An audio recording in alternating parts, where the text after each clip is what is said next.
Durante esta semana, eu recebi inúmeras indagações sobre fechamentos de abatedouros nos Estados Unidos devido a casos confirmados de Covid.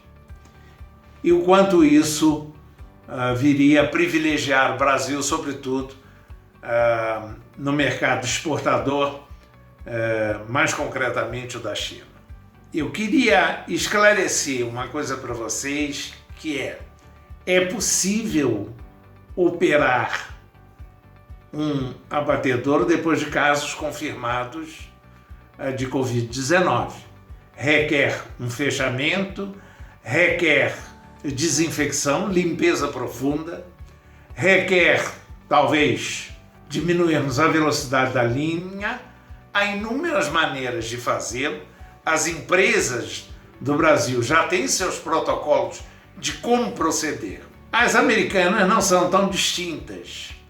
Aquelas que interessam por vários motivos, elas serão recolocadas em operação aí no curso da próxima semana.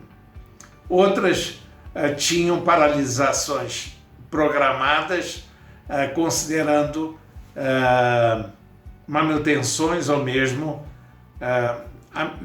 melhorias a serem feitas nesses abatedouros. Não é um fator maior e nós, aqui no Brasil, nós devemos nos preocupar com uma coisa bastante mais significativa. Hoje nós temos o milho que vem caindo no mercado internacional, caiu um pouco no Brasil, registra-se agora R$ 47 a saca, mas ao mesmo tempo o nosso real continua desvalorizando. Eu não estou falando só dessa desvalorização aí da sexta-feira, porque essa deve em parte reverter, mas seria inegável que com $1 valendo muito mais, o nosso milho e o nosso farelo de soja fica muito mais caro. Na correlação preço que você vende o teu suíno vivo, teu frango vivo, e aquele que você, obtendo esse dinheiro, pode comprar em quantidade de farelo, de soja ou de milho. Essa correlação está francamente negativa e isto pode levar a que haja uma diminuição da produção no Brasil. Não em função de Covid, mas em função de que você vai até onde dá. Quando não dá mais, você tem que dar uma parada e é o que pode acontecer. Nós já vimos esse filme em vezes anteriores, em que quando essa correlação é muito negativa, como no ano 2012, acabamos tendo diminuição da produção e no caso de 2012 tivemos até gente saindo da atividade, sobretudo suinocultura. O que o Brasil vai lograr em termos de exportação será fruto de uma forte demanda chinesa e não acredito que Estados Unidos, paralisando uns quantos abatedouros, possa influenciar nisso. Não se esqueçam que o maior exportador mundial de carne suína chama-se União Europeia, ok? Há outras fontes de suprimento, mas o Brasil é uma dessas fontes de suprimento. Agora, não dá para a gente andar abrindo garrafa de champanhe, que aliás até não é momento de abrir garrafa de champanhe. Uma outra coisa, alguém me perguntou sobre o consumo de carne suína, que está em 16 quilogramas per capita, e me pergunta se há qualquer possibilidade de isso aumentar. Eu, muito infelizmente, tenho que dizer que se nós alcançarmos o dia 31 de dezembro de 2020 com 16 quilogramas de consumo por habitante, nós devemos ficar muito felizes.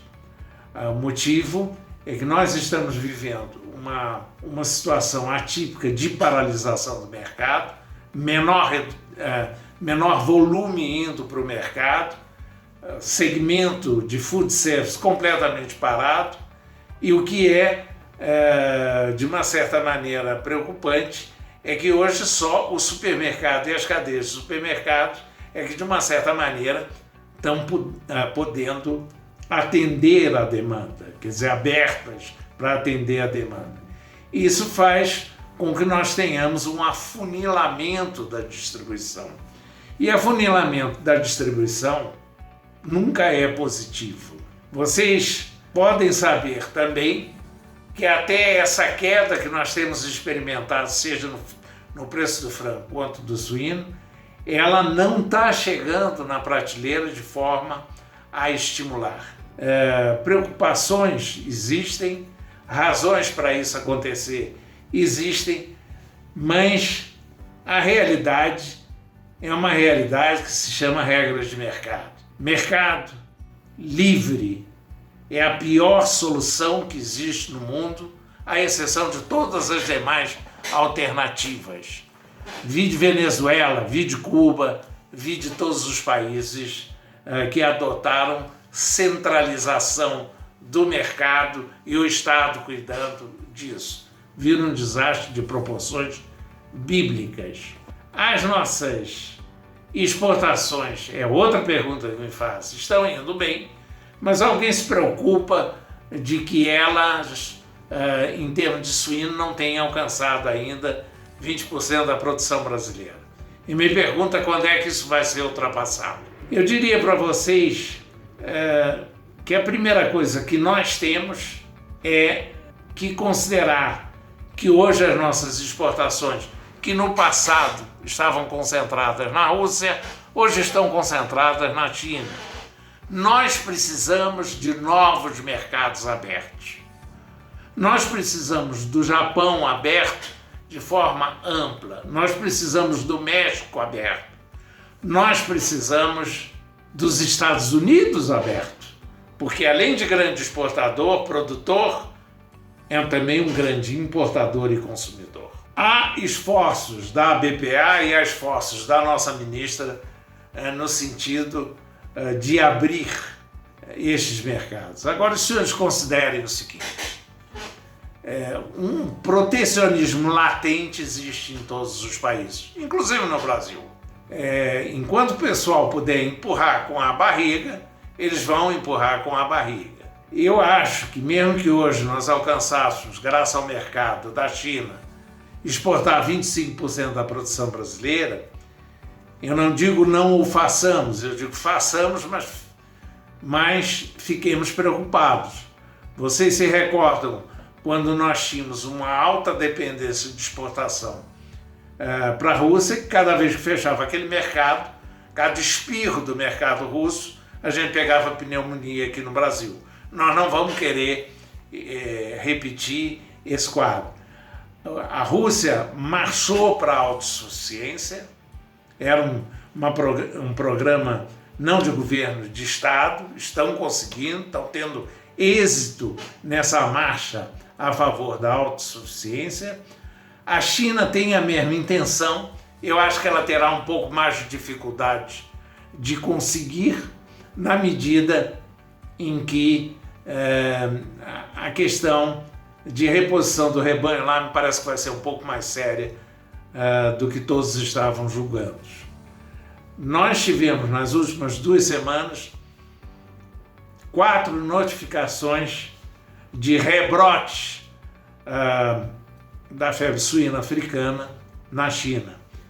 E isso em 4 províncias distintas que fazem fronteira com as províncias maiores em termos seja de rebanho como de produção de carne suína e que representam quase 20%.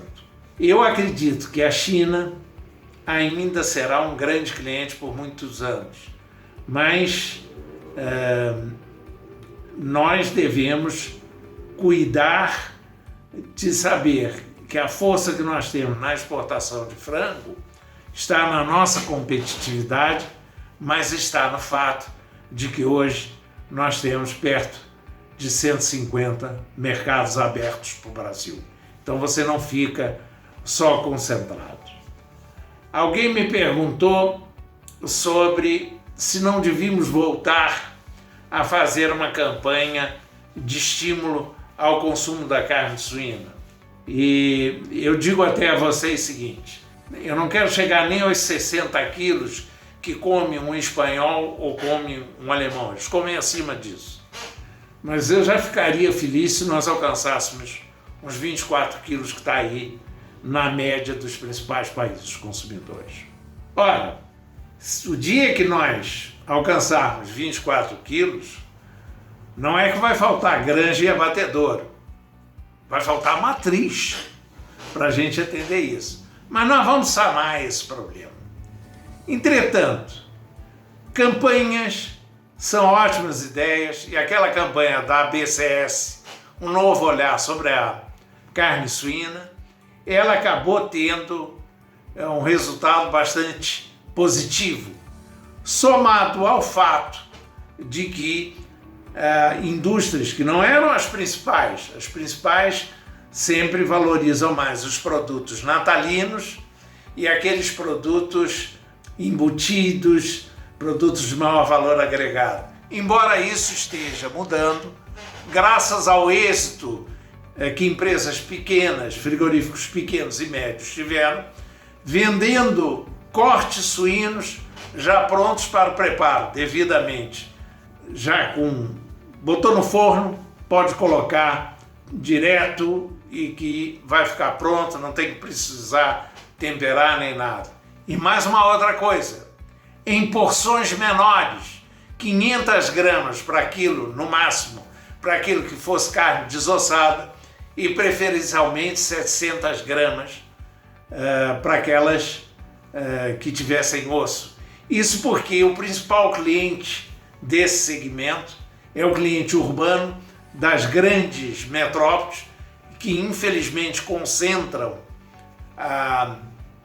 o consumo brasileiro de tudo, e esse hoje tem uma característica: eles têm poucos filhos, ou não têm filhos, adiam filhos, e os dois trabalham fora. Quer dizer, quando chegam em casa, eles pedem delivery, eles trazem take-out, ou se estiverem cansados e um dia querendo ficar em casa, um produto desses, mesmo que eles sejam inábeis na cozinha, são fáceis de preparar. As grandes empresas já se deram conta de que deram uma mancada em não se dedicar a essa linha, estão lançando algumas alternativas. Isto tem o mérito de trazer o consumo da carne suína. Ele era sempre concentrado na campanha natalina, ou era aquele lombo assado inevitável em buffet de qualquer festa de casamento. Ele hoje está na nossa comida semanal, naquela comida que a gente faz em casa. E isto é um bom sinal. Isto é um ótimo sinal. Eu também fui questionado sobre os eventos dessa sexta-feira, que foram efetivamente com repercussões em Bolsa de Valores. Isso já era esperado. Bolsa de Valores, quem tiver recurso em Bolsa de Valores, põe na cabeça o seguinte: antes de 3 anos, esquece que você tem esse dinheiro. E o nosso real, que chegou a 5,76. Essa volatilidade é tão efeito manada que bastou um discurso do presidente para que o dólar caísse para 5,66. E devo dizer a vocês que não foi dos melhores discursos que nós já ouvimos do nosso presidente. De qualquer maneira, isto aporta uma instabilidade sobre a governabilidade do país. Isto aporta, sobretudo, preocupações com a economia. Já tem aqueles que são opostos ao atual governo, que já estão berrando que o próximo a sair será o nosso ministro Guedes da Economia. Ou seja, Tem gente, que eu não preciso dizer nem o porquê para vocês, que está torcendo pelo quanto pior, melhor. Apesar disso, nós somos a 8ª economia do mundo.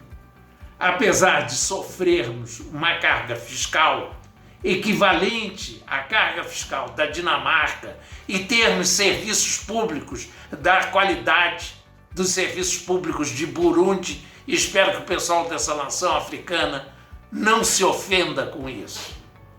Agora, nós somos a economia mais competente em termos de agronegócio, não com subsídio, com ciência, com tecnologia, com eficiência, com produtividade e com desenvolvimento de soluções próprias para uma agropecuária como a nossa. Isso nos torna quase imbatíveis. Nós sustentamos esse país nas crises anteriores, que parece que o pessoal já esqueceu. Vem crise, não vem a crise. O Brasil tem uma indústria complexa, não é só a agroindústria. O Brasil tem um segmento de serviços bastante diversificado e importante. E um agronegócio imbatível. Não é fácil derrubar uma economia como o Brasil, apesar das inúmeras tentativas que nós já assistimos nos últimos anos. E acreditem, esta é mais uma tentativa. Mas, já que todos gostam de slogans revolucionários, eu vou usar o da Passionada. Não passarão. Nós vamos prevalecer produzindo alimentos e sendo competitivos. Vocês cuidem de rogar suas pragas enquanto nós trabalhamos.